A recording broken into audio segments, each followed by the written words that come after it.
At the company's 10th anniversary gala, my wife's male assistant was running the raffle. When it came time for the grand prize, he conveniently drew his own name. My wife, Sarah, asked him what he wanted as a gift, and he pointed to the watch on my wrist. I refused immediately. A personal item can't be a prize. But the assistant, Leo, whined to Sarah, "But that watch is a limited edition. It's one of a kind." Sarah then gestured for me to give the watch to him. I tried to argue my case, but Sarah slapped me across the face. "It's just a watch," she hissed. "Don't ruin the mood of the gala." I managed a weak smile, took off the watch, and handed it to Leo. This watch was a wedding gift from Sarah, one I had treasured for years. But now I've decided to get rid of both the watch and her. I forced a smile and said, "You all have fun. I'm not going to stick around. I got a contract I need to finish up. The client's waiting on me." With everyone watching, I turned and walked out. I could hear Sarah's mocking laughter behind me. What a grown man. So petty, he can't even part with an old watch. Leo then asked in a feigned, hurt voice, "Ms. Thompson, do you think Daniel will be mad at me?" "He wouldn't dare," Sarah said, full of arrogance. Once I was out of the main hall, I took a deep breath. My chest felt heavy, as if a boulder was crushing it. I couldn't believe Sarah would humiliate me in public for a male assistant. What did I even mean to her? Back in my office, I numbly finished up my work. I called my good friend, Ryan. "Hey Ryan, is your company still hiring?" His interest was immediately piqued. "What? Thinking of jumping ship? We'd welcome you anytime, Daniel. You're completely wasted where you are now." Ryan and I were colleagues years ago. Back when our old company was looking to promote, I voluntarily passed on the opportunity. Sarah was just starting her business and begged me to come help her. I gave up my own career for her, becoming her right-hand man. Now, after years of hard work, the company is quite successful, but I've become the unwelcome old-timer. Sarah thinks I'm too old, out of touch with the latest trends, and she stopped giving me any important projects. I've even heard people whispering behind my back that I'm just riding her coattails. Meanwhile, Ryan's career has taken off, and he's a general manager now. As I drove home, the pale circle on my left wrist, where I'd worn that watch for years, stood out starkly. A bitter feeling rose in my chest. Sarah had put that watch on my wrist herself on our wedding day. She said she'd picked it out carefully so it could be with me always, even when she couldn't. I treated it like a treasure and never took it off. But today, Leo merely mentioned he wanted it, and she forced me to give it away. After 10 years of marriage, it felt like I had nothing left. If that's how it was going to be, there was no reason for me to stick around anymore. I had just gotten home when Sarah called. "I won't be home for dinner tonight. We're having a company party." "You're on your own," she said. I just replied flatly, "Okay, it's just a watch, isn't it? Do you have to be so petty? If you want one, I'll just buy you another one later." Before I could even respond, she hung up. Sarah was right. It was just a watch. Since her heart wasn't with me anymore, why should I care about a piece of metal? A bitter smile touched my lips as I opened a ramen cup and poured in the hot water. Sarah was a workaholic and often forgot to eat. I used to do everything I could to cook her good meals and make sure she ate properly. But she always brushed it off, saying it was too much trouble and that instant ramen was good enough. We always had a stash of ramen cups in the pantry, but I never let her eat them. In the end, I was always the one who ate them. I remember one time, the whole company was working overtime on a tight deadline. There wasn't time to order catering, so we just passed out ramen cups to everyone. When Sarah saw the cup on Leo's desk, she exploded. "Daniel, how could you let Leo eat that junk? He's a key member of our team." Before I could explain, Sarah took Leo to the 5-star hotel down the street for their buffet. Suddenly, the ramen in my mouth tasted like ash, and I felt sick. I dumped it in the trash and cooked myself a full, proper meal. From now on, I decided I would eat well for myself. It was nearly midnight when Sarah finally came home. Leo was holding her up. She was half drunk. "Daniel, Ms. Thompson had a little too much to drink tonight. You should look after her," he said. I took Sarah from him, but she shoved my hand away. "Get off me." She turned to Leo, her eyes glazed over with a seductive look. "Leo, have a few more drinks with me." Leo leaned in and whispered intimately in her ear, "Not tonight, Ms. Thompson. I'll drink with you again tomorrow." His breath tickled her ear, and her body went limp as she leaned against him. Her ears were one of her most sensitive spots, and Leo knew it. The sight of them together was like a knife in my gut. I pulled Sarah away from him. "Leo, you can leave now." I put my arm around her, and her familiar, unique scent was intoxicating. I helped her to the bed. The alcohol made her look even more alluring. I couldn't stop myself. I leaned in and kissed her. For a moment, She kissed me back, but then her eyes snapped open. When she saw it was me, she shoved me away hard. She seemed to sober up instantly, her expression shifting. "What are you doing? I don't feel well tonight." With that, she got up and stumbled into the bathroom. I sat on the edge of the bed, defeated. Her coldness had completely extinguished any desire I had. Ever since Leo became her assistant, she had refused any kind of intimacy with me. By the time Sarah came out of the shower, she was almost completely sober. She glanced at the remnants of my dinner on the table, a sarcastic smirk on her face. Well, eating like a king all by yourself. And here I was, worried you hadn't eaten, so I brought you something. Guess I shouldn't have bothered." She gestured toward a plastic bag by the door. It was crumpled in the corner. I'd assumed it was trash. I opened it and found cold shrimp and crab inside. But I'm severely allergic to shellfish. I never touch the stuff. Seeing my frown, Sarah grew impatient. "I go out of my way to bring you food, and this is the look I get." I dug my nails into my palm and said through gritted teeth, "I'm allergic to seafood." Sarah glanced at the bag, her expression faltering for a second before she quickly recovered. "Leo loves this stuff, so that's all we ordered tonight. You've already eaten anyway, so just throw it out if you don't want it." I remember once I was at a business dinner with her and accidentally ate something with shrimp in it. My face swelled up to twice its size, and I went into anaphylactic shock. Sarah had been so furious she'd chewed out the client and made a strict rule that no one was ever to order seafood when I was present. She used to love me that much, to her very core. But now, I wasn't the person she cared about anymore. Sarah ignored me and closed the bedroom door, shutting me out. We had made it through the 7-year itch, but I never thought we'd fall apart at the 10-year mark. Staring at the closed door, I was lost in thought. Sarah and I met in college. It was love at first sight at a welcome week party. Even back then, she was brilliant. While everyone else was partying or playing video games, she was already using her sharp business instincts to start small ventures on campus. By graduation, while the rest of us were desperately looking for jobs, she had already founded her own company. I admired her ambition and always supported her from the sidelines. Then one day, she confessed how hard it was for a woman to make in the business world, how she was constantly facing tough challenges. Without a second thought, I quit my own promising job to come and help her build her dream. I didn't care about money or recognition. I just wanted to see her succeed. Now, she's a renowned entrepreneur, and I've lost everything I once held dear. The next day, I arrived at the office on time. Like always, I headed to the break room for a cup of coffee. As I approached the door, I could hear a group of colleagues buzzing about something. "Did you hear? Ms. Thompson said yesterday she's giving Leo 10% of the company's stock. Is she serious? When is she ever not serious? She always does what she says." Well, he's her hand-picked assistant. Of course, he gets special treatment. I just feel bad for Daniel. He's been here for years and has nothing to show for it. Hearing them, a sharp pain twisted in my chest. My knuckles turned white as I gripped my coffee mug. The moment I walked in, they scattered, the conversation dying instantly. I went to fill my mug in a daze, but my hand wasn't steady. Hot coffee splashed onto my skin, and with a crash, the mug slipped from my grasp and shattered on the floor. I couldn't believe it was true. I had to find Sarah and get a straight answer. I stormed into her office. The first thing I saw was Leo, standing behind her, massaging her temples. "Is the pressure okay, Miss Thompson?" he asked as he worked. Sarah looked blissful, a girlish flush on her cheeks. But the moment she saw me burst in, her expression hardened. "Have you not read the employee handbook? Barging into the CEO's office is a violation. Go to accounting and pay the fine." I gave a bitter, silent laugh. I was the one who wrote that handbook to help her run the company, and now she was using it against me. I couldn't hold back my anger any longer. I slammed my hands on her desk and yelled, "Sarah, why are you giving Leo 10% of the company? What has he possibly done to deserve that?" Sarah looked up at me, her eyes full of a contempt you'd reserve for a misbehaving pet. A smirk played on her lips. "Daniel, who told you that?" My eyes were bloodshot as I leaned over her desk. "It doesn't matter who told me. Just tell me, is it true?" "And what if it is?" she retorted. "It's my company. I can give shares to whomever I please. It's none of your business. Daniel, you need to remember your place. In this company, my word is final." Her voice dripped with condescending arrogance. I just stood there, frozen, unable to say a word. When I helped her start the company, I never asked for any equity.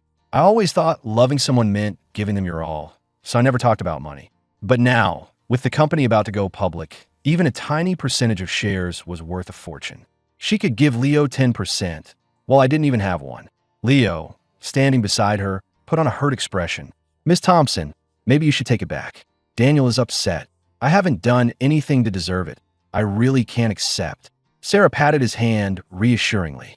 Who says you haven't earned it? Just having you around makes me feel young again. That's your contribution. Then she turned back to me, her voice sharp. You, on the other hand, are just being petty and jealous, trying to get your hands on my assets. Let me make this clear.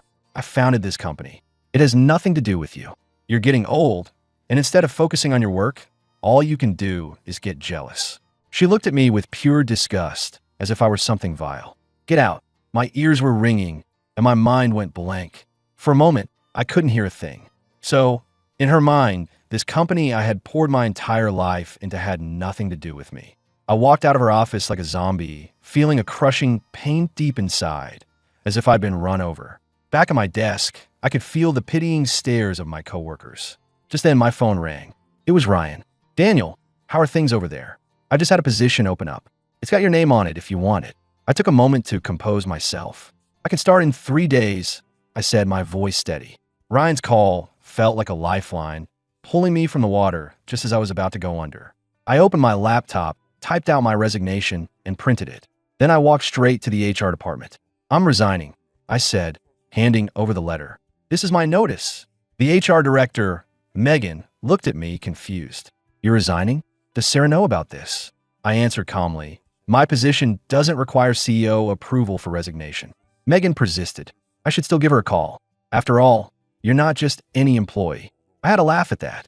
Everyone knew I was Sarah's husband, and everyone knew I had absolutely no power in the company. I wasn't even part of the management team. I put my hand over hers as she reached for the phone. Just leave the letter here and start the process. I won't be in tomorrow. As my coworkers watched in stunned silence, I quickly packed my personal belongings. As I walked out the main door, I ran into Leo, who was carrying a large bag of fruit. He looked at me with a smug grin. Hey, Daniel, where are you off to? Oh, by the way, he added, Ms. Thompson insisted on giving me the shares. I couldn't possibly refuse. I guess I just have to work extra hard to take care of her. She especially loves the bananas I pick out for her, says they're so big and sweet. He waggled the bag of fruit at me. Sarah never ate fruit. She claimed it would make her gain weight. Apparently, rules could be changed, just not for me. I had no interest in engaging with him. Whatever she chose to like from now on had nothing to do with me. I got home feeling utterly exhausted, but I forced myself to call a lawyer. I had to get a divorce no matter what. Just as I hung up, Sarah walked in unexpectedly. Daniel, are you serious? She started in on me the moment she was through the door. You're really quitting your job over a few shares? I'd been on the receiving end of her lectures so many times that I was numb to it. I just stood there, my expression blank, not saying a word. Seeing this, her demeanor shifted. Honey, I know you think I gave Leo too much, she said, softening her tone. But think about it. This whole company is mine, which means it's yours too. We're a team. Would I ever leave you with nothing? I had a laugh at the absurdity. In all these years, Sarah had never given me a raise. I was still making the same $5,000 a month I started with. Leo, after just a few months, was already pulling in $50,000 a month. As for household expenses, she never contributed a single dime. I was the one paying our utility bills. To this day, I have no idea how much money she even has. Sarah, stop with the grand speeches, I said. If you really mean it, then give me some equity. Stop selling me a dream. At that, she flew into a rage. Daniel, I can't believe you're this kind of person. So this was all a ploy, quitting your job to force my hand. I was so wrong about you. Fine, quit then. The company doesn't need dead weight anyway. I looked at the woman before me, this wild rose I had so carefully cultivated, now turning its sharpest thorns on me. I felt like I was bleeding out. Suddenly, an immense wave of exhaustion washed over me, and in that instant, all the love I had for her vanished. I heard something shatter deep inside my soul. That's enough, I said calmly. Sarah, let's get a divorce. She just laughed. Daniel, you're really pulling out all the stops now, aren't you? When threatening to quit didn't work, you moved on to threatening divorce. Fine by me, she sneered. Let's see who chickens out. With that, she stormed out of the house. I let out a long, heavy sigh. It was really over. I packed a bag as fast as I could, booked the earliest flight out of San Francisco, and headed for Austin, where Ryan lived. Before boarding, I emailed the divorce papers to Sarah, then switched off my phone. When I landed, Ryan was already there waiting for me at the airport. "Hey man, it's been too long," he said, clapping me on the shoulder. "You look like you've been through it." Looking at Ryan, sharp in his expensive suit and radiating energy, I felt a pang of self-pity. Success really does a person good. We were the same age, but he looked years younger than me. I just shook my head and sighed. Ryan patted my shoulder. "Don't dwell on the past, man. From here on out, things are only going to get better." That night, he took me to the best restaurant in Austin for dinner. It was the most relaxed I'd felt during a meal in years. I didn't have to worry about Sarah's dietary restrictions, cater to her preferences, or constantly watch her mood. Ryan and I just talked and drank until the early hours of the morning. For the first time in a long while, the exhaustion I'd been carrying seemed to melt away. Back at the apartment Ryan had arranged for me, I finally turned my phone back on. A notification popped up immediately. Leo had tagged me in a new Facebook post. It was a 9-photo collage of him and Sarah together. They were in swimsuits, frolicking on a beach, the flirty atmosphere practically radiating from screen. The caption read, "Here's to many more days at the beach with my beautiful CEO boss. May they last forever." I recognized the beach immediately. It was in Hawaii. When we first got married, I'd suggested we take a beach vacation, but Sarah always said she was too busy with work. One year, for our anniversary, I went ahead and booked the tickets anyway. She still bailed on me and even got angry that I had made the decision without consulting her. I never suggested we go on a trip again after that. And now, on the verge of our divorce, she was on a beach vacation with Leo. I closed Facebook, pushed down the turmoil in my chest, and fell into a heavy sleep. The next morning, Ryan picked me up bright and early. When we got to his company, he immediately announced that I was the new director of engineering. I was stunned and tried to refuse, but Ryan wouldn't hear it. "Daniel, other people might not know what you're capable of, but I do. I remember that national programming competition back in college. You won first place. If Ryan hadn't brought it up, I would have completely forgotten about that achievement." Sarah always saw me as just a tech guy, someone who wasn't smooth enough with people and was only good for handling her grunt work. She forgot that the core technology is the very foundation a company is built on. Ryan gave me a rundown of the company's current challenges. Their tech stack was outdated and couldn't keep up with market demands. They desperately needed an overhaul. Luckily, I had never stopped studying and keeping my skills sharp over the years. During all those years Sarah sidelined me, I spent my time diving deep into new technologies. I even paid my own way through advanced courses taught by industry leaders. Now, I could finally put it all to use. Ryan and I talked shop until well after sunset, wrapping up my first day. I'd had my phone on silent all day. When I finally checked it, I saw dozens of missed calls from Sarah. I called her back. "Daniel, what is the meaning of this?" she demanded. "Are you really divorcing me?" Her tone was as demanding as ever. I just said, "I already sent you the papers, didn't I? If everything looks okay, just sign them." There was a pause on her end. Then she said dismissively, "Daniel, don't be so childish. Do you really think threatening me with divorce is going to work? Who's going to want you after we split? You're just another washed-up, middle-aged man." I gave a small, calm laugh. "That's not something you need to worry about." Even now, she still thought this was all a game. I was only in my early 30s, but in her eyes, I was already an old man on the verge of retirement. For all these years, my life had revolved around her, so she assumed I couldn't survive without her. How ridiculous. Being single again, the feeling of freedom was exhilarating.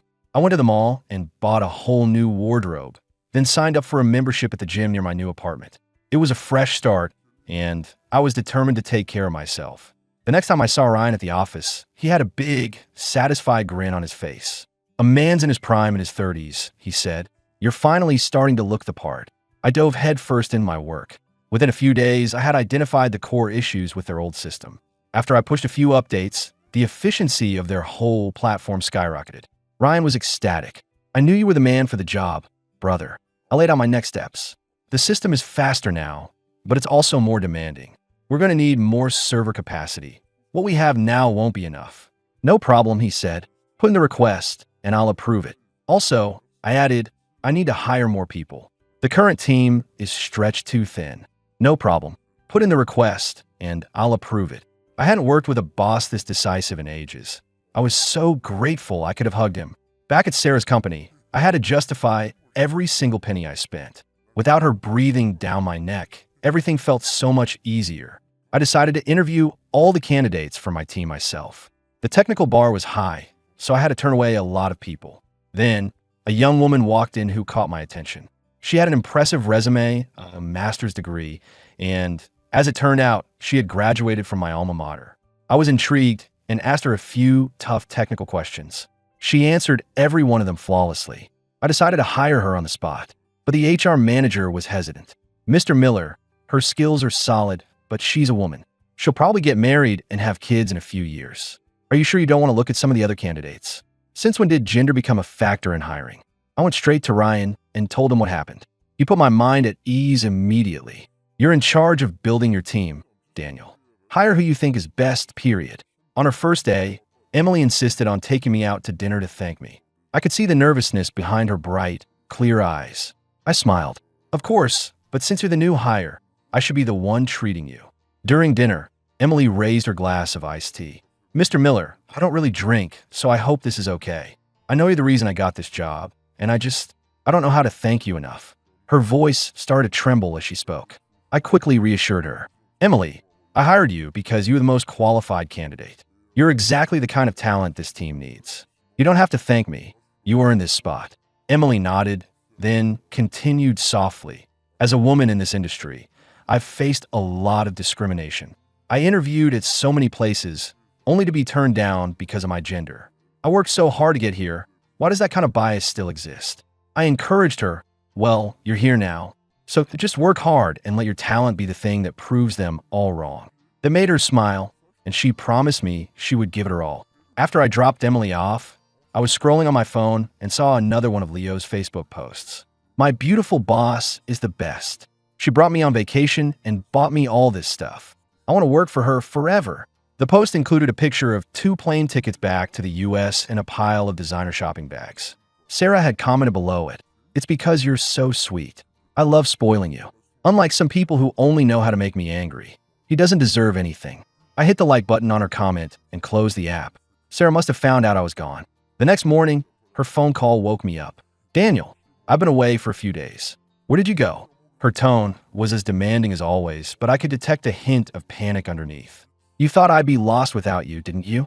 Well, let me tell you, not only am I not lost, I'm doing better than ever. The confidence I'd built in my new life meant I no longer cowered before her.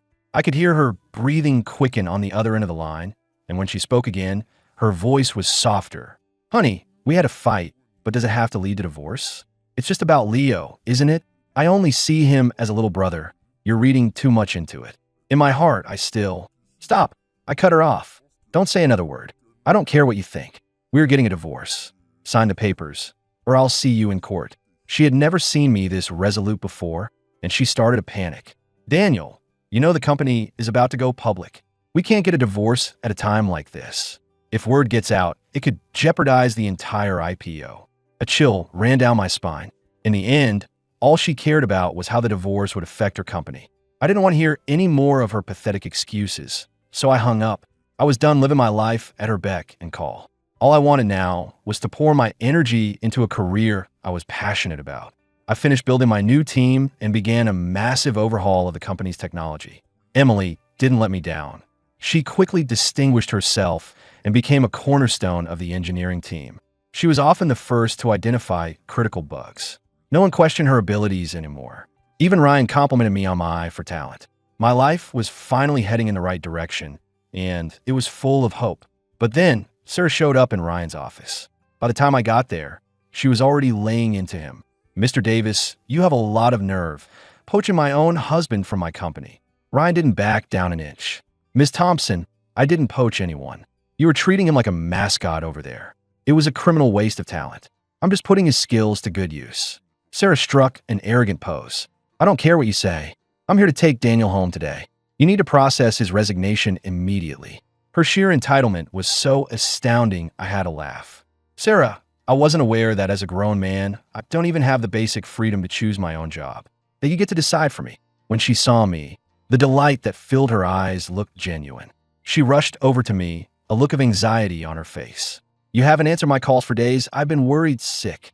I had to pull some strings to find out where you were working. This is between us. Let's go home and sort it out. Stop being difficult and come home with me. I pushed her hand away as she tried to grab mine. How many times do I have to tell you before you'll leave me alone? I yelled. Do you not understand English? I want a divorce. Do you understand me now? I couldn't believe she would humiliate me like this, coming to my new workplace to demand I come back. She had never respected me, never seen me as my own person. All my years of patience and love had only made her believe she owned me. It was laughable. My outburst left her stunned, and her face flushed a deep red. She dropped her gaze to the floor. Daniel, I was wrong, she whispered. Please don't divorce me. No, I said, my voice cold. Frankly, I can't stand the sight of you right now. Please leave and don't interrupt my work. I rejected her without a second thought. After everything she'd done, what right did she have to ask for my forgiveness? Seeing his cue, Ryan also gave the order. Show our guest out. Defeated, Sarah had no choice but to leave. The scene she'd caused was the talk of the office. I could hear people whispering as she left. I felt a strange mix of emotions I couldn't quite name. Emily came by and placed a fresh cup of coffee on my desk. Mr. Miller, she said softly, don't worry about what other people think. Just do what's right for you. I looked up and met her steady, supportive gaze. I gave her a grateful smile and drank the entire cup of coffee. It was bitter, but it left a sweet aftertaste. When I left the office that evening, Sarah was waiting for me outside. She was certainly persistent. Daniel, she said, I was completely out of line today. I wasn't thinking about your feelings. Please, let me take you to dinner tonight. I knew avoiding her wasn't the answer. We needed to settle things once and for all. I agreed to go. Sarah took me to an expensive, upscale restaurant. It had been a long time since the two of us had eaten a meal alone together. She was always busy with work, busy socializing, busy making money. There was never any time for me. Sitting across from her now just felt awkward. Our marriage had been over in all but name for a long time. Leo's arrival had just been the final nail in the coffin. Realizing that, a sense of calm washed over me. She asked me timidly what I wanted to eat. I didn't hesitate. I took the menu and ordered a few things at random. For years, I had always ordered based on her preferences. I'd almost forgotten what I actually liked. Sarah pulled an elegant box from her purse and handed it to me. Inside was a flashy, diamond-studded gold watch. Honey, what happened at the gala with your watch? That was Leo's fault. I bought you a new one. It's the latest model, much more expensive than your old one. Please put on. Can you forgive me? Her voice was faint and trembling. I hadn't seen her this vulnerable in years. What she didn't understand was that the old watch was important to me not because of its price, but because it symbolized the genuine love she once had for me. Now that that love was gone, what meaning could this new watch possibly hold? I held out my arm, showing her the simple sports watch I was wearing. No, thank you, I said. I already have one. It was a gift from Emily. She had bought it for me with her first paycheck. It wasn't expensive, but I could feel the genuine sentiment behind it. Sarah's lips parted slightly, her eyelashes fluttered, and even her perfect makeup couldn't hide the look of disappointment on her face. I already bought it for you. Just take it. No, really, I insisted. I have no use for something so expensive. You should give it to someone else. My meaning was clear, and she finally relented. Her eyes welled up with tears, and her voice shook. These past few years have been so exhausting. I felt like I couldn't stop for a second. I'm scared of getting old, scared of dying. Leo made me feel young again. He knew how to make me happy, and that's why I wanted him around. But I was never in love with him, Daniel. It's always been you. Listening to her tearful confession, I felt nothing. People only learn to appreciate what they have after it's gone. But what good was that now? My expression remained blank. Sarah, I said calmly, our story is over. Let's just part ways amicably and not make this any harder than it has to be. A long silence passed before she finally wiped her tears and managed to choke out a single word. Okay. I breathed a sigh of relief when she finally agreed. She signed the divorce papers right there in front of me. I didn't ask for any of her money or her company shares. Sarah couldn't believe I wasn't asking for a settlement. Her jaw dropped. Daniel, you really don't want any of the stock. If her company went public, those shares would be worth a fortune, enough for me to retire on the spot. A small smile played on my lips. I was never with you for your money, Sarah. I was with you because I loved you. I would have loved you whether you were rich or poor. Now that the love is gone, your money means nothing to me. She stared at me, stunned, a look of disbelief in her eyes. I picked up the signed papers, feeling a weight lift from my shoulders. I'll see you at the courthouse in 30 days to finalize this. As I walked out of the restaurant, A brilliant full moon hung high in the sky, bathing everything in its light. My phone buzzed with an iMessage from Emily. "Mr. Miller, there's a supermoon tonight. You should go see it. They say wishes made on a supermoon always come true." A smile touched my lips. The moonlight really was beautiful. After Sarah left town, Ryan cheekily asked me for all the details, so I told him what happened. "So you really weren't tempted by all that money? You're just letting a rich woman like that go?" he asked. I looked at him and joked. "What? You have a thing for rich women? She's single now, Ryan. Go for it." Ryan held up his hands in surrender. "No way, man. Spare me. I could never handle someone like her. Only you could have put up with that for 10 years. So that's what it looked like to others. My unconditional love was just me being a doormat." I gave a self-deprecating laugh. Love is supposed to be a two-way street. A one-way arrow is just pathetic. "Mr. Miller, we found a new bug in the system. Can you come take a look?" Emily said, knocking as she entered my office. Ryan quickly made his exit. "All right, I'll let you two get to work. Keep it up, and I'll double your bonuses this month." The new system we had just launched was still a bit unstable, and we were constantly dealing with glitches.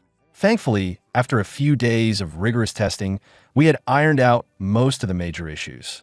All that was left was routine maintenance. The sense of accomplishment I got from my job had long since overshadowed the pain of my failed marriage. On the day I flew back to finalize the divorce, I felt energetic and clear-headed. Sarah looked as polished and professional as ever, but I could see the exhaustion she couldn't hide in her eyes. Leo was still with her, fussing over her every need. Unlike before, seeing Leo didn't stir any anger in me. I just felt calm. After the papers were signed, Sarah looked like she wanted to say something. I cut her off, glancing at Leo before looking back at her and saying, "I wish you all the best." Her lips trembled, but no words came out. As the plane took off, I finally said goodbye to the city I had called home for a decade. I knew I would probably never come back. When I returned to the office, everyone said I looked years younger. They joked that I must have gotten Botox. I just held up my thermos and pointed to the tea leaves inside. "Maybe it's the herbal tea," I said with a smile. Emily, who was standing nearby, stifled a laugh. She was the one who had given it to me. "Mr. Miller, you're not getting any younger," she had told me. "You need to start taking care of yourself." Thinking about her words, I realized she was right. I didn't need to take better care of myself. Before I left work that day, I sent Emily an iMessage asking her to dinner. She replied with a cute emoji and a "sounds good." The dinner was wonderfully relaxed, a feeling I hadn't had in a long time. Afterwards, we went for a walk. Emily smiled and asked, "So, Mr. Miller, what did you wish for on the night of the supermoon?" I looked at her. To find someone to love and grow old together. Thinking she had brought up a painful subject, Emily quickly started to apologize. "Oh, I'm so sorry. I didn't mean to." I put my arm around her. "And what if that someone," I said softly, "was you?" She was startled for a moment, but then she looked right at me. Her eyes were shining as she looked up at me. "Are you serious?" she asked. I pulled her closer. "Would I be holding you like this if I wasn't? Do I seem like the kind of guy who plays games?" Tears welled up in her eyes, and she hugged me back tightly. A few days earlier, I had gone to Emily's desk to look for a file when she was away. While searching, I'd accidentally seen a note she had written on a pad. It said, "I wonder if Mr. Miller could ever like me. He's so cute with his herbal tea in a thermos. What do I do? I think I'm falling for him. I wonder if my wish to the moon will come true." I never would have guessed she had feelings for me. I'd always liked her, but our age difference made me hesitant to make a move. She was a wonderful person, and I wasn't going to let her slip away. For the rest of my life, I would love her. In the end, Sarah's company never went public. A rival company leaked the news of our divorce to the press. They also helpfully included all the sordid details about her affair with Leo. The public outcry was immense. Investors already held a certain bias against female CEOs, and the scandal only fueled the fire. The controversy became too much to ignore. 2 days before the company was set to go public, the IPO was officially canceled. Sarah's dream of striking it rich with the IPO was shattered. The truth was, she was already wealthy enough to live comfortably for the rest of her life. But she was never satisfied. She was obsessed with taking the company public. In a final, desperate move, she tried to bribe a government official and was reported. Sarah was sentenced to prison, and the company she had spent years building collapsed. As for Leo, he vanished without a trace after cleaning out a large portion of her bank accounts. Sarah sent a message through a mutual friend asking to see me one last time. I was at home, cleaning, while Emily played with our baby nearby. Looking at this perfect, happy scene, I refused without a moment's hesitation. My future was here, and it was bright.